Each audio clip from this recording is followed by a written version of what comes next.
Bonjour à tous et bienvenue dans cette nouvelle vidéo. Aujourd'hui il s'agit de la seconde partie du book haul de mars.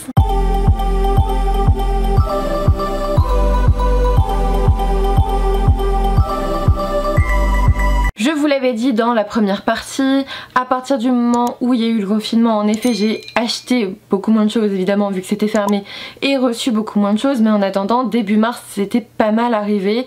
J'avais acheté pas mal de choses d'occasion qui sont arrivées aussi.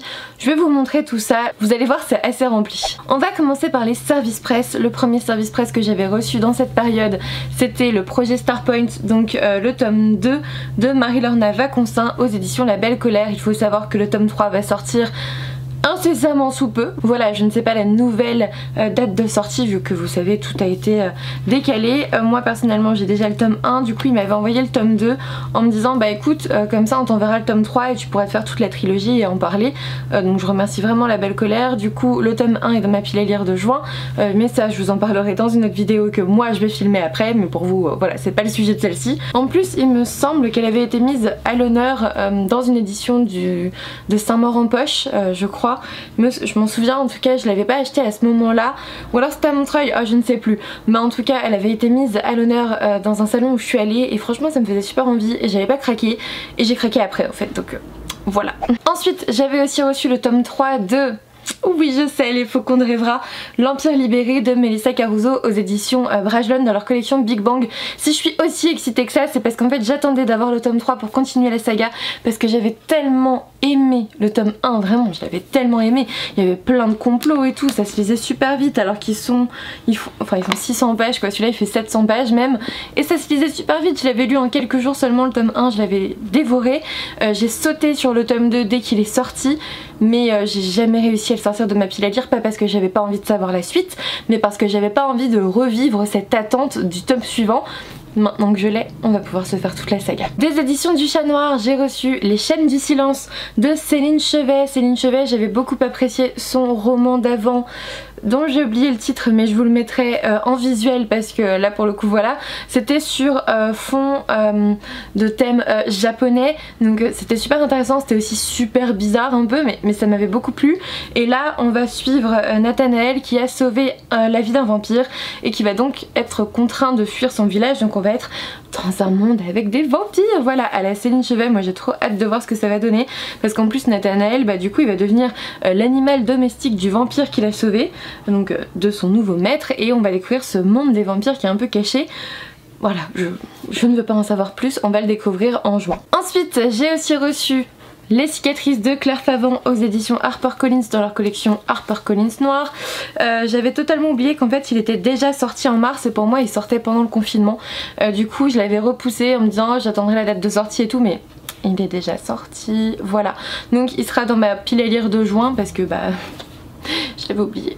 S'il m'attirait autant et si j'avais dit oui pour le recevoir, c'est parce qu'en fait on suit, alors comment il s'appelle, Owen Maker, qui a des problèmes déjà dans sa famille parce qu'il veut se séparer de sa femme et en fait elle lui fait du chantage au suicide et tout, enfin bref. Je pense que sa femme a clairement un trouble de la personnalité d'après le résumé en tout cas, et bref là je veux savoir un petit peu ce qui se passe, surtout que Owen, donc qui est accusé je pense, voilà, elle le désigne comme bourreau aux yeux des autres et tout, bah en fait le problème c'est qu'on a retrouvé son ADN sur la scène d'un crime, et c'est la scène d'un crime d'un tueur en série qui sévit depuis quelques temps, depuis combien de temps?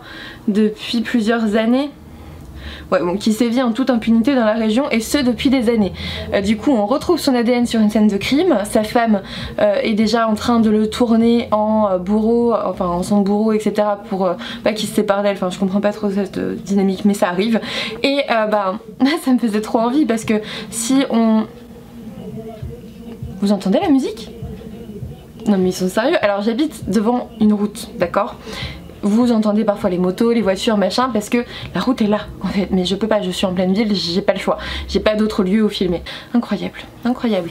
Donc du coup, Les cicatrices de Claire Favant, ça me fait super envie. Pourquoi? Parce que je veux voir des personnalités développées, donc j'espère que c'est ce que j'y trouverai.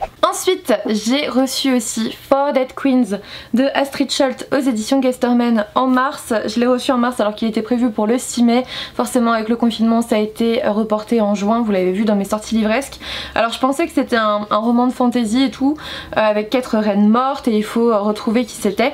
Et j'ai vu l'avis de Stéphanie de Piketty Bookin et elle est en train de dire qu'en fait c'est pas vraiment de la fantasy et que le monde est pas vraiment développé, donc je sais plus à quoi m'attendre du coup, plutôt peut-être à une enquête policière dans un monde inventé pas très développé, je ne sais pas. Dans tous les cas je vais le lire en juin parce qu'il sort en juin, donc il faudrait peut-être que je vous en parle au moment de sa sortie, mais il fait 500 pages et il pèse le poids d'un âne mort, je vous assure. Pourtant il est que comme ça mais il est incroyablement lourd. Après ce sont les épreuves non corrigées donc je peux pas vous dire pour la version finale, mais voilà, on va se le faire. Je sais qu'il attire plusieurs d'entre vous, moi aussi il m'attire beaucoup, mais je vous avoue que l'avis de Stéphanie m'a un petit peu douché l'enthousiasme.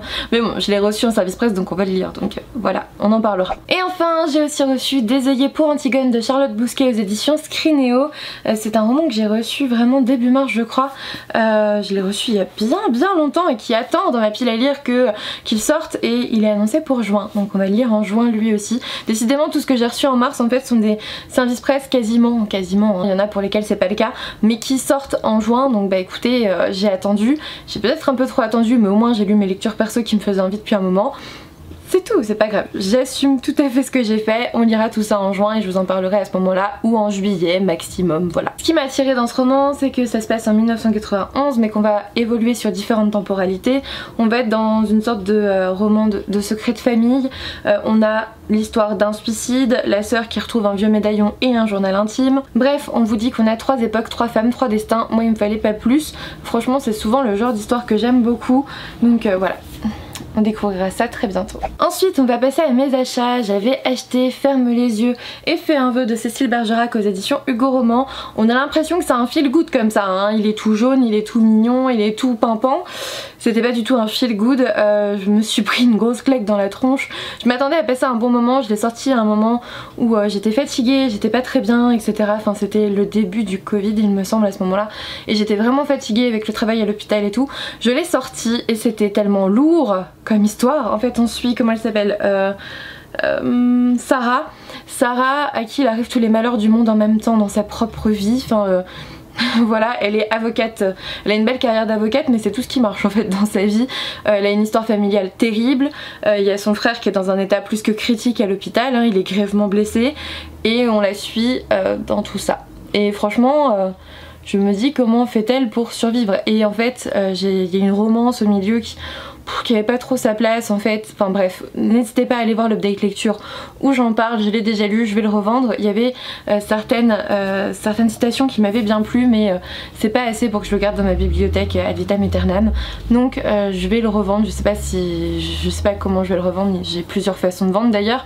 Vous êtes souvent à me demander où est-ce que je revends mes livres, comment je m'en débarrasse et tout, donc je pense que je ferai une vidéo sur ce thème là, où revendre vos bouquins, comment faire du tri dans votre bibliothèque tout simplement, parce que clairement c'est ce que je vais devoir faire dans les prochaines semaines, parce que là je regarde derrière vous et c'est compliqué c'est très compliqué, mais voilà, j'ai plusieurs façons de me séparer de mes livres et je n'ai aucun remords à le faire. Je vous expliquerai tout ça dans une vidéo dédiée un jour, dans 1 ou 2 mois je pense, pendant les vacances d'été peut-être. Souvent c'est là que j'aime bien faire du tri en fait. Ensuite d'occasion j'avais trouvé Binti, donc alors j'arrive pas à lire sur la couverture, c'est de Nnedi Okorafor aux éditions Naos. Là je me souviens plus du tout de quoi ça parle, je vous avoue que je l'avais vu sortir en février je crois, à peu près, et il me faisait super envie. Il y avait un côté ethnique assez intéressant et voilà, on suit Binti qui est vouée à reprendre la boutique d'Astrolabe de son père, mais qu'est-ce que c'est, je n'en sais rien, et elle a un incroyable don pour les mathématiques qui lui ouvre les portes de la prestigieuse université interplanétaire. On est dans de la fantaisie je pense, je pense hein, Là encore, comme For Dead Queens, je ne vais pas trop en dire, à l'occasion je me trompe. En tout cas, Binti elle va se retrouver sur un vaisseau et elle va être en danger parce que le vaisseau va être attaqué par les méduses, les ennemis millénaires des humains. Bref, va y avoir un combat. J'espère qu'elle est un petit peu badass, on verra ça, je vous en parlerai dès que je le lirai. Pas tout de suite, je pense plutôt cet été. pour me rafraîchir un petit peu avec le vaisseau et tout ça. Ensuite je vous en ai parlé dans la vidéo sortie livresque parce qu'il y a un nouveau roman de l'auteur qui sort. Je m'étais acheté à ce moment là Eleanor and Gray, donc de Brittany C. Cherry aux éditions Hugo Roman dans la collection New Romance. Je vous avais dit qu'il y avait un autre roman qui sortait en juin mais que moi j'allais lire celui-ci pour m'imprégner de la plume de l'auteur et voir si ça me plaisait. Je ne sais pas quand est-ce que je vais pouvoir le lire parce que ma pile à lire de juin, vous allez voir, elle est déjà méga débordante. J'en ai plein à venir qui vont sûrement arriver parce que je les ai commandés ou que je les ai demandés en service presse, enfin voilà. Donc je crois pas qu'en juin ça sera possible. Mais une petite romance pour juillet-août ça peut être sympa, donc on va attendre là je pense. Ensuite je vous en avais parlé, je m'étais pris Gods of Men, le livre 1 de Barbara Kloss aux éditions Rivka. Il était arrivé pendant le confinement, je l'avais commandé juste avant et j'avais eu un petit poster. Oh il est trop beau, il est superbe. Super. De ce que j'ai compris, on est dans un roman de fantasy où la musique tient une part importante. J'ai pas envie d'en savoir plus, j'ai pas envie de relire le résumé parce qu'il y a eu plusieurs avis qui sont tombés sur ce roman ces derniers temps. Et vous savez que quand on en parle trop et quand on parle trop de l'histoire, j'ai plus envie de la découvrir en fait, c'est toujours comme ça. En tout cas, l'objet livre est absolument magnifique. Voilà comment ça se passe. Franchement c'est trop beau et c'est français donc si c'est pas beau ça, parce qu'à chaque fois qu'on a des romans comme ça c'est des romans anglophones en fait et là non. Donc voilà, je suis très curieuse de découvrir les éditions Rivka qui font vraiment des romans, en tout cas des objets livres de qualité. Et ensuite j'avais terminé le mois de mars avec deux achats, alors juste avant la fermeture des librairies, hein, je crois une semaine avant, deux achats de thrillers. Je m'étais acheté L'Homme au murmure d'Alex North aux éditions Seuil dans leur collection thriller. Là on est avec Tom et son fils Jake. Tom est un écrivain veuf et ils habitent dans une ville où il y a eu plusieurs meurtres d'enfants je crois, voilà, où il y a un serial killer qui 20 ans plus tôt a tué plusieurs enfants et il s'appelait L'Homme au murmure, sauf que voilà, Jake commence à entendre les murmures, les fameux murmures de L'Homme au murmure. Bref, j'attends de voir, je sais pas trop ce que je vais en penser. Ça fait un moment que j'ai pas lu de thriller donc je pense qu'on va se le garder pour se rafraîchir en été d'une bonne sueur froide. Et puis deuxième thriller que je garde aussi pour cet été, La chaîne d'Adrienne McKinty aux éditions Mazarine dans leur collection thriller. Pour le coup j'étais à fond dans les meurtres d'enfants. Alors moi j'ai pas d'enfants donc je pense que ça me choque moins que les parents qui en ont. Je pense que c'est un peu plus difficile pour les parents parce que justement les parents qui en ont, oui si t'es parents c'est que t'as des enfants. Je sais pas pourquoi j'ai dit ça, mais bref je pense que c'est plus difficile de lire ces thrillers pour des parents et ils sont un peu plus effrayés que moi parce qu'ils ont ce lien maternel paternel et du coup forcément on s'identifie plus facilement.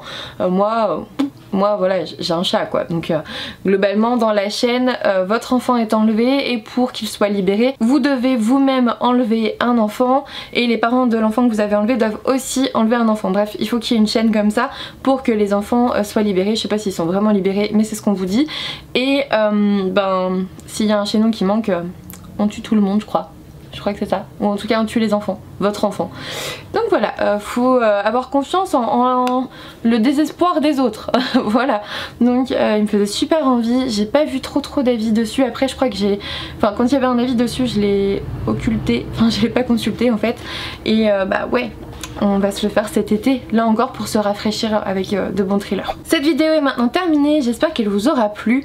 Je vais pas vous cacher que je l'avais déjà tournée hier, mais quand j'ai voulu la monter ce matin, c'était n'importe quoi, vraiment c'est n'importe quoi. Je pouvais pas vous poster ça, enfin pas dans le sens où moi je disais n'importe quoi, même si c'est vrai que je l'ai fait je l'ai tourné en rentrant du travail et j'étais franchement fatiguée, j'étais pas comme ça, pas aussi énergique, j'étais un peu plus raplapla, mais au niveau de la qualité vidéo en fait j'avais le soleil là sur la face et du coup ça faisait un rayon de soleil comme ça. Enfin bref, du coup on en reste là pour cette vidéo que j'ai tournée 2 fois, mais au moins celle-ci elle est un peu plus détaillée au niveau des résumés parce que je vous présente pour moi 2 fois les mêmes romans en moins de 24 heures. Voilà. N'hésitez pas à me dire si j'ai réussi à piquer votre curiosité avec certains romans de ce book haul. N'hésitez pas à me dire aussi si vous avez lu certaines de ces histoires pour que je puisse les sortir de ma pile à lire un petit peu plus vite que les autres.